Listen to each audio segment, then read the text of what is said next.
Hello guys, today we will take a look at 10 real-time strategy games that will be released in 2021. The first game on my list is Stronghold Warlords. As you can see, this is the latest installment in the Stronghold series, and it was set for release in 2020, but due to the situation in the world, I suppose Firefly Studios had some issues and they had to postpone the release of the game until January in 2021. And this is pretty much the first game from their series that is actually set in Asia.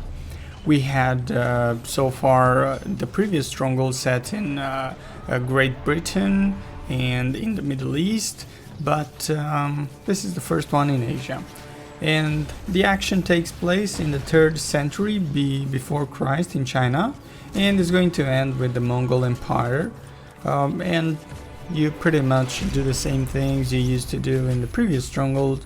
You build a castle, you manage your warlords, you recruit unique units, and play the campaigns and so on. Let's move on to the next one. But first, let's see how they burn. Yeah, fire has a special place in the Stronghold series. There we go. And now, on my the second game on my list is Starship Troopers Terran Command. This is the first real-time strategy game based on the Starship Troopers movie, the Starship Troopers universe. The game promises the future for limitless replayability. Through the dynamically generated campaigns, dozens of unique unit types, each unit having special abilities. There is a lot of tactical gameplay. You have to defend a lot. As you can see, this is the type of game that relies a lot on last stand. So you can consider it some sort of base building, pretty much there. But you have to defend your base. 2020, this is not real. 2021, if you search on Google, that's the real date. And yeah, there's gonna be true line of fire, true line of sight, and a lot of technologies that you can research, and of course a lot of bugs. Look at them, bugs, because this is what this game is all about. Bugs invading your base and you having a really hard time or an easy time depending on your capabilities defending and so on. The trailer looks amazing. We had a little bit of gameplay over here, and we also have a lot of cinematics, and it looks amazing. I'm really excited about it. Look how beautiful it is. A lot of units defending against bugs, and of course you have the possibility to call rides, as you can see, bombardments and so on. Starship Troopers. Okay, let's move on with the next one. I think the next one, this one, Steel Warzone. This one looks epic. I mean, look at this. Mechanized robots, huge battlefield, shields, tiny units, big bots, and so on. What does this make you think of, if not Supreme Commander? Because this is very similar with Supreme Commander, but the game is in Chinese. The Steam page of the game is in Chinese. I couldn't extract too many information, and I fear this might not be truly a real-time strategy game, meaning you have to build a base, you have to recruit units, you have to gather resources and so on. That makes it a true RTS game. And this might be actually a battle simulator, which is not exactly what... I mean, there is huge potential over here, and I wouldn't like to see the developer waste it and so on. As you can see, yeah, you simulate battles.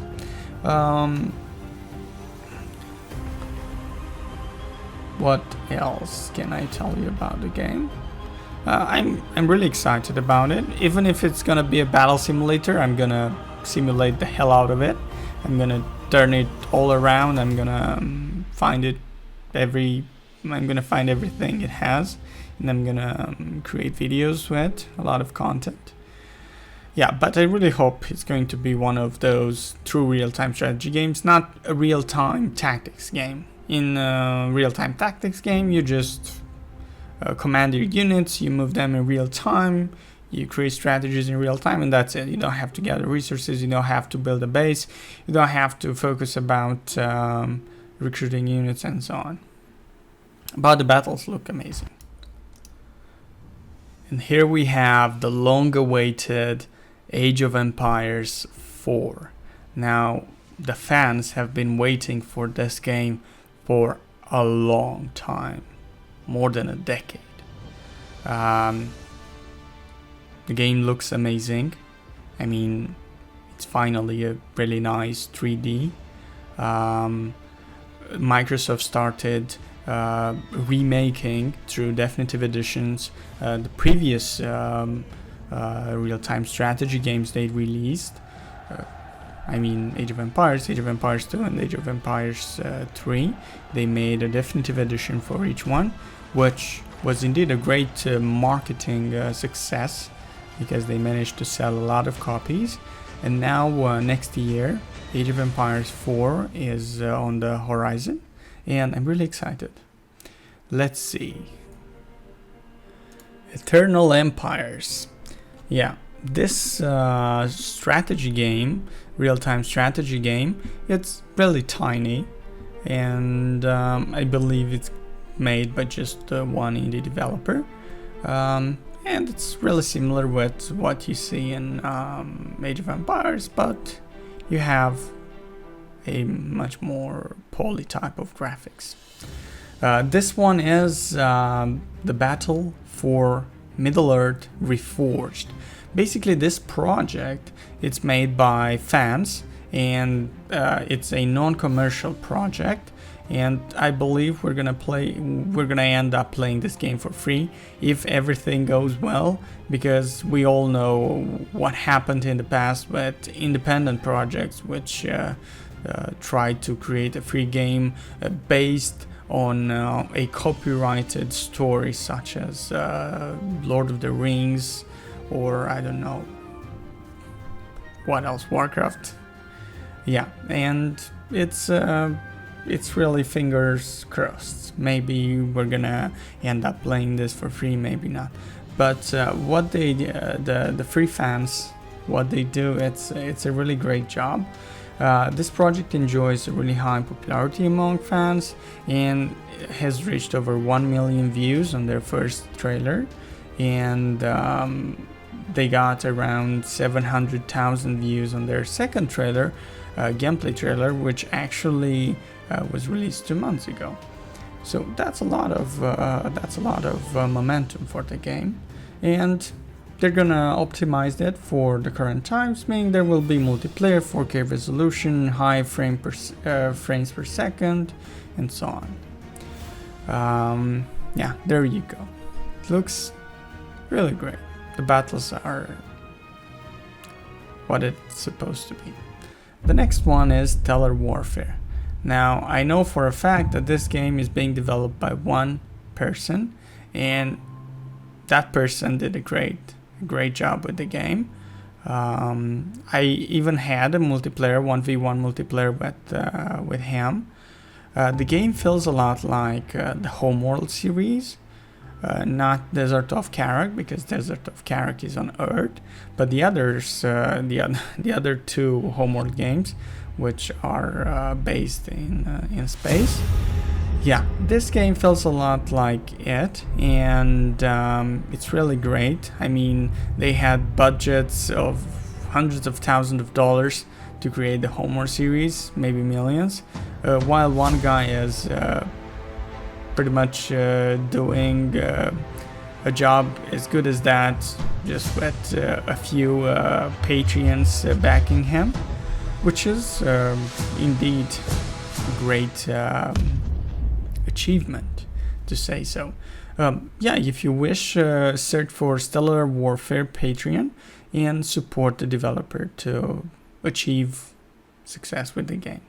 The next one, it's the Viking City Builder, but taking aside the name, there are real-time strategy elements in this game. For example, you gather resources, you create an army, and you build structures and train units and so on. Yes, as you can see, you build a boat, you create roads, you build food production, you build different structures. There's a lot of real-time strategy elements in this game, and pretty much there are several city builders released in the past that combine city building and real-time strategy game, and Viking City Builder is going to be one of them. It looks pretty epic. There aren't many real-time strategy games that focus on the Norse mythology, so that's a great plus for the genre. There is, in the past, there has been cultures, a Nordgard, maybe others, but tiny, really tiny content on that. Viking City Builder seems to be much more complete when it comes about Norse mythology. The next one is Diplomacy is Not an Option. This game, from a first look, resembles a lot with Kingdoms. I don't remember exactly. This is a great real-time strategy game which allows players to create an economy, as you can see, gather resources, create a food economy, wood, stone, build a nice castle or a really nice fort, and basically prepare for what's coming. You have wooden walls, you have stone walls, you can upgrade the buildings, you can expand your castle, and it's pretty large, which is great. The game can take a lot. You have a lot of units, as you can see. The game is, let's say, it's not, the graphics are nice. I really like the graphics. I mean, really beautiful, simple, yet you see everything you need to see. Let me see. Pretty much the game focuses a lot on the survival type of game in a fantasy medieval age era.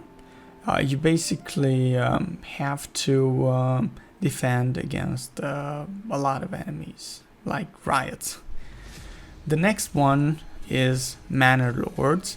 This is one of the most realistic, if not the most realistic, city builder real-time strategy game. Basically a mix of both, because it also has military elements. You gather resources, you build a base, and ultimately you train units. That's the recipe for a real-time strategy game, and Manor Lords has it all. The game is set in the medieval age. As you can see, you can hunt, you can create different objects with the leather and so on. There is the army, you can fight wars. At a more medieval level, there will be governors and kings and you name it, commanders, armies fighting against each other. There you go, you command the units. The battle seems to be quite large, which I like, and realistic as well. Archers standing behind, very good tactics. Yeah, this is pretty much where I'm gonna stop, guys. Thank you very much for watching. Make sure to hit the like button and the subscribe button, and don't forget to check out g2a.com, my official sponsor. Bye.